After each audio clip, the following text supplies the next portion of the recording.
పార్లమెంటులో మాట్లాడే వాళ్ళని చూస్తుంటే, అరుపులు చేస్తున్న వాళ్ళని, అర్థం లేని ఆరోపణలు చేస్తున్న వాళ్ళని చూస్తుంటే, నవ్వాలో ఏడవాలో అర్థం కాని పరిస్థితి. ఆహ్, విద్యార్థుల మీద లాఠీ చార్జ్ జరిగింది. విద్యార్థుల్ని చెదరగొట్టారు, కొట్టారు. ఎవడు వాడు విద్యార్థి? అందులో విద్యార్థి ఎవడన్నా పార్లమెంట్ లోపలికి పోలీసులు కొట్టి లోపలికొస్తాడా? ఏ విద్యార్థి అయినా? విద్యార్థి చదువా? లేకపోతే ఇట్లాగా అరాచకం చేయడమా? ఎవడాడు ఇప్పుడు అట్లా చేద్దాం అనుకున్నాడు? నేపాల్‌లా మారుస్తాననేవాడు. నేపాల్‌లా మారిస్తే మరి ఎంపీలు బతుకుతారా? కుక్కల్ని కొట్టట్టు కొట్టారు నేపాల్‌లో. అన్ని పార్టీలోళ్ళు. అక్కడ అధికార పక్షం ఏం కాదు. ఏ పార్టీ ఎంపీనైనా కొట్టారు. ఇప్పుడు అట్లా కొట్టించుకుందాం అనుకుంటున్నారు ఈళ్ళు. కొట్టించుకోవాలనుకుంటే కనుక సిగ్గు లేకుండా కొట్టించుకోండి.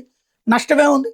పార్లమెంట్ వేదికగా కూర్చుని మేము నేపాల్‌గా మారుస్తాం, పార్లమెంట్‌ని ముట్టడిస్తాం, పార్లమెంట్ లోపలికి చొరబడతాం, బంగ్లాదేశ్‌లాగా మారుస్తాము అని వాళ్ళు నినదిస్తే, వాళ్ళు కొడతానికొస్తే అట్లెందుకు రానివ్వలేదు? మీరు మధ్యలో ఎందుకు ఆపేశారు? ఎందుకు తిప్పి పంపించేశారు? ఎందుకు ధర్మేంద్ర ప్రధాన్‌తో రాజీనామా చేయించారని అడగడం ఏందో అర్థం కావట్లేదు. అంతగా దురదుంటే గనక ఎళ్లి తన్నులు తినండి. మరి ఈళ్ళందరూ ఎందుకు పోలేదు అక్కడికి? జంతర్ మంతర్ దగ్గరికి ఆళ్ళకి ఎందుకు మద్దతు ఇచ్చి రాలా?